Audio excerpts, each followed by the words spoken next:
The fluorescent lights hummed their usual tune in the sleek Manhattan high-rise as Marcus Chen, CEO of Tech Vision Solutions, stepped out of the elevator on the 15th floor. It was barely 6 in the morning, and the office was still wrapped in that pre-dawn quiet that he'd always found peaceful. He'd come in early to prep for a crucial investor presentation, his mind already churning through projections and talking points. As he walked toward his corner office, he heard something unexpected, a voice speaking what sounded like flawless French. Marcus paused, curious. The voice came from the break room, and it definitely wasn't any of his executives. He moved closer, the words becoming clearer. Someone was on the phone, discussing what seemed to be family matters with warmth and fluency that spoke of a native speaker. Peering around the corner, Marcus was surprised to see Carlos, one of the night shift janitors. The older man, probably in his early 60s, was wrapping up his phone call while organizing cleaning supplies. His weathered hands moved efficiently as he spoke, a slight smile on his face. Oui, maman, je t'aime aussi. À bientôt, Carlos said, ending the call. Marcus stood there for a moment, genuinely intrigued. He'd passed Carlos in the hallways countless times over the past 2 years, offering polite nods and the occasional good morning, but had never really stopped to talk. Now he found himself walking into the break room. "Good morning, Carlos," Marcus said with a friendly smile. Carlos looked up, slightly startled to see the CEO at this hour. "Oh, good morning, Mr. Chen," he replied, standing a bit straighter. "I was just finishing up here. I'll get out of your way." No, please," Marcus waved his hand dismissively. "I couldn't help but overhear." "You speak French?" Carlos's expression softened with a hint of pride. "Yes, sir. My mother is from Haiti. I grew up speaking both French and Haitian Creole at home." "That's impressive," Marcus said, genuinely interested now. He poured himself a cup of coffee from the pot Carlos had clearly just brewed.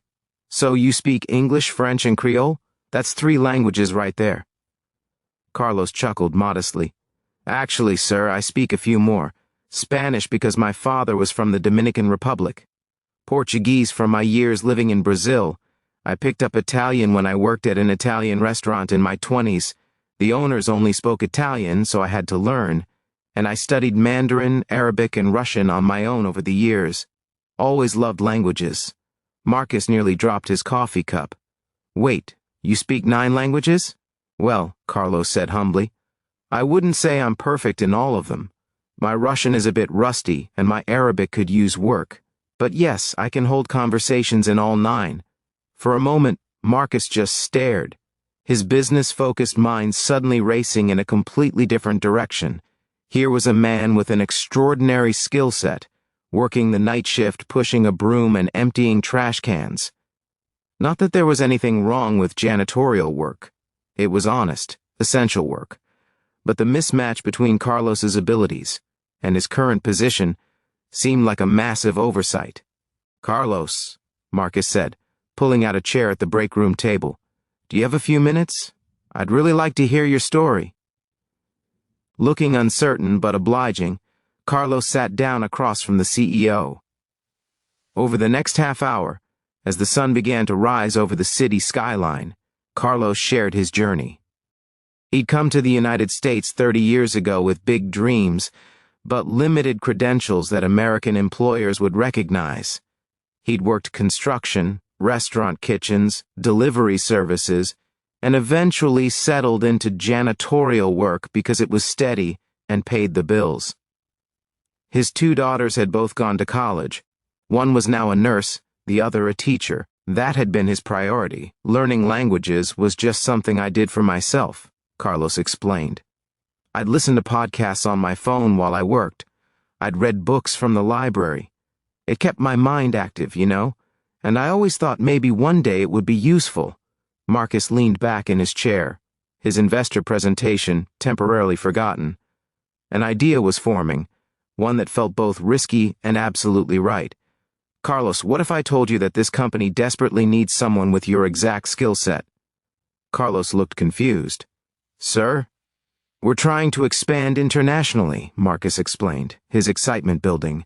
"We have deals pending in 7 different countries. and we're constantly struggling with translation services, cultural misunderstandings, and communication delays. Our international clients want to feel heard and understood in their own languages. We have translators on call, sure, but they're expensive, often unavailable, and they don't understand our business the way someone inside the company would. He could see Carlos processing this, hope and skepticism warring on his face. "I'm not sure I understand what you're suggesting, Mr. Chen." Marcus grinned. "I'm suggesting we create a position for you, Director of International Communications and Cultural Liaison. You'd work with our global teams, help with client communications, maybe even travel to some of these countries to help establish relationships. You'd bridge the gaps we didn't even know we had." Carlos's eyes widened. "Sir, I'm a janitor. I don't have a college degree. I've never worked in an office like this. You have something better than a degree for this particular job," Marcus countered. "You have real-world knowledge, cultural fluency, and clearly the dedication to master 9 languages on your own initiative. That shows more drive and intelligence than half the MBAs I've hired." He paused, then added more softly, "Besides, who says you need a traditional background to excel?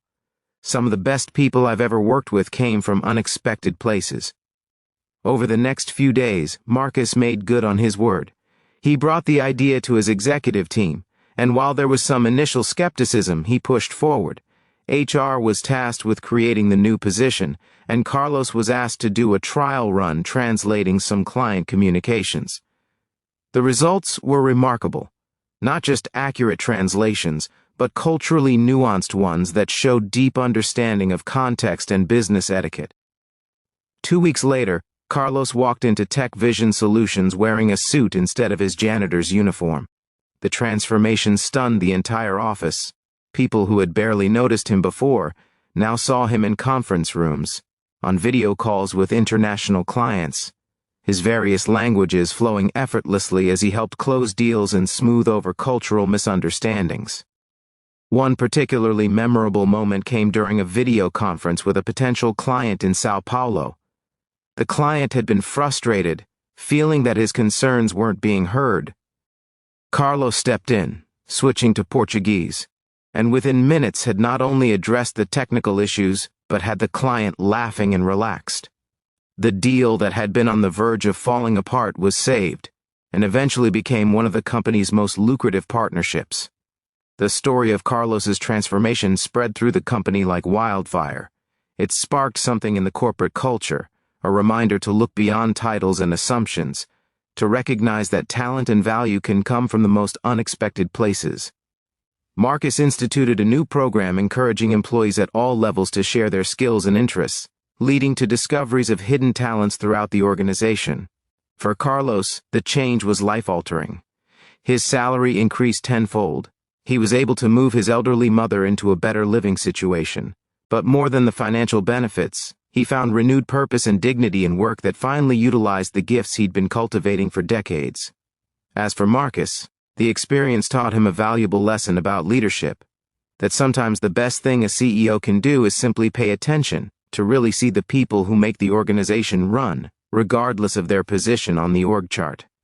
That early morning conversation in the break room had led to one of the best hiring decisions he'd ever made, and it happened completely by accident, simply because he'd been curious enough to ask a janitor about a phone conversation in French.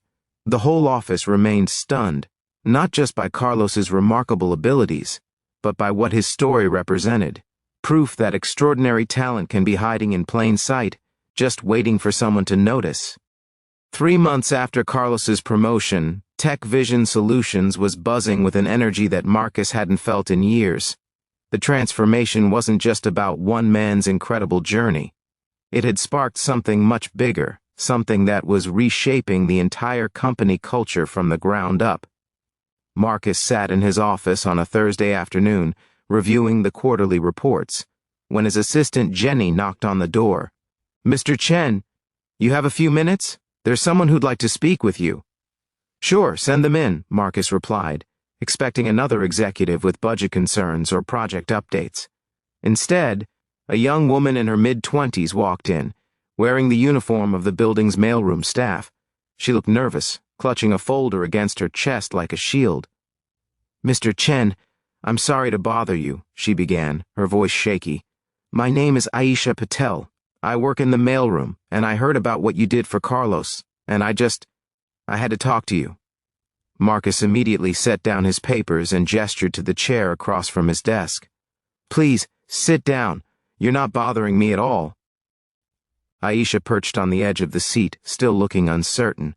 "I've been working here for 2 years, delivering mail, sorting packages. It's good work, steady work, but I have this degree in data analytics from a community college, and I've been teaching myself advanced coding at night. Python, R, SQ. I've built my own portfolio of projects." She opened her folder with trembling hands, pulling out printed examples of dashboards she'd created, data visualizations that were honestly more sophisticated than some of the work Marcus had seen from their junior analysts. "This is impressive, Aisha," Marcus said, genuinely amazed as he flipped through her work. "Really impressive. Why didn't you apply for a position in our analytics department?" Aisha's eyes dropped to her lap. "I did, sir, twice. I never even got an interview. I think because my degree isn't from a big university, and because I don't have professional experience. The automated system probably filtered me out before any human even saw my application." Marcus felt a knot form in his stomach. Here was proof that Carlos's situation wasn't unique. There were probably talented people throughout the organization, hidden in plain sight, overlooked by systems designed to find credentials rather than capability. "Thank you for bringing this to my attention," Marcus said firmly. "Leave these materials with me. You're going to get that interview, Aisha. I promise you that." After she left, Marcus called an emergency meeting with his HR director, Linda Washington, and his COO, David Park. He spread Aisha's portfolio across the conference room table. "We have a problem," Marcus announced. "Actually, we have an opportunity we've been missing. How many more people like Carlos and Aisha are working in this building right now, with skills we desperately need, in jobs that don't begin to tap their potential?" Linda looked uncomfortable. "Marcus, our hiring systems are industry standard. They're designed to process hundreds of applications efficiently. They're designed to filter people out based on arbitrary criteria," Marcus interrupted, though not unkindly. "And they're causing us to overlook incredible talent that's already here, already loyal to this company, already understanding our culture." David leaned forward, intrigued. "What are you proposing?" Over the next hour, they hammered out a plan. Tech Vision would launch an internal talent discovery program called Hidden Potential. Every employee, regardless of their current position, would be invited to submit information about skills, education, interests, or expertise that might not be reflected in their current role. The company would provide paid training opportunities, mentorship programs, and a pathway for internal advancement that didn't rely solely on traditional credentials. "It's going to cost money," Linda warned. "Training, education reimbursement, potentially restructuring positions, and it'll save us a fortune in recruiting fees, reduce turnover, and give us access to people who already understand and believe in our mission," Marcus countered. "Plus, it's the right thing to do. These people have been here, showing up every day. They deserve a chance to grow." The announcement of the Hidden Potential program came 2 weeks later, during an all-hands company meeting. Marcus stood at the front of the auditorium, with Carlos beside him, a visible symbol of what was possible. "Carlos's story made me realize something," Marcus told the assembled employees. "We've been so focused on looking outside for talent that we forgot to really see the people already here. That changes today." The response was overwhelming. Within the first week, over 200 employees submitted applications to the program. The stories that emerged were remarkable. There was Miguel from the cafeteria, who had a master's degree in environmental science from his home country of Colombia, but had struggled to get it recognized in the United States. He ended up leading Tech Vision's new sustainability initiative. There was Janet, a receptionist who turned out to be a self-taught graphic designer with an incredible eye for visual branding. She was moved to the marketing department and within months had redesigned the company's entire visual identity. Then there was James, a security guard who worked the night shift and had been writing code for open-source projects in his spare time. His code was so clean and efficient that he was brought into the development team, where he quickly became one of their most valuable programmers. But perhaps the most touching story came from Maria, who had been cleaning offices for 15 years. Through the program, the company discovered she had been a licensed accountant in Mexico before immigrating.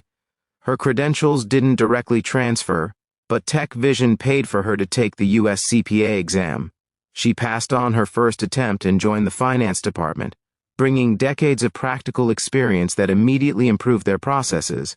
Carlos himself became an unofficial mentor to the program's participants.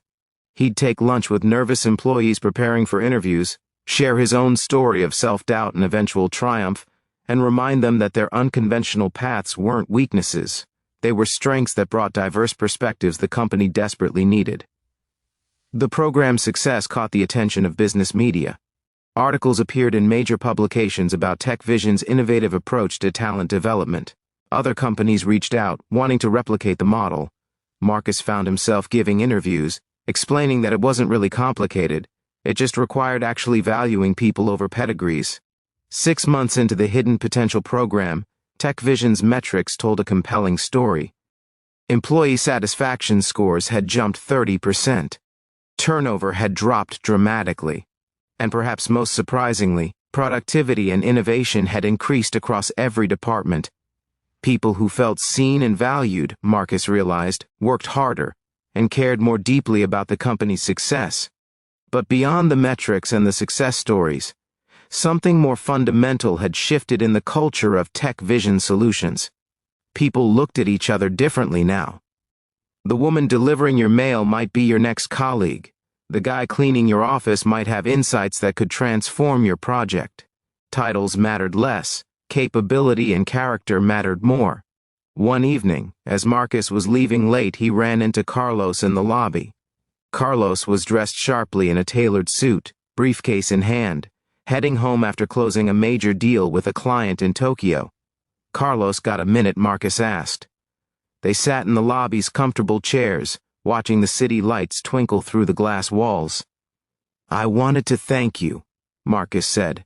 "That morning I heard you speaking French. It changed everything. Not just for you, but for this whole company."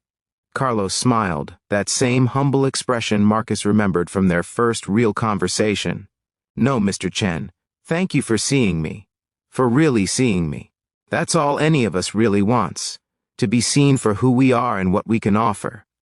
They sat in comfortable silence for a moment before Carlos added, "You know what the best part is? My daughters. They always knew I was smart, that I had all these skills, but I think part of them wondered why I was just a janitor, even though they never said it. Now when I talk to them, I can hear the pride in their voices. That's worth more than any salary increase."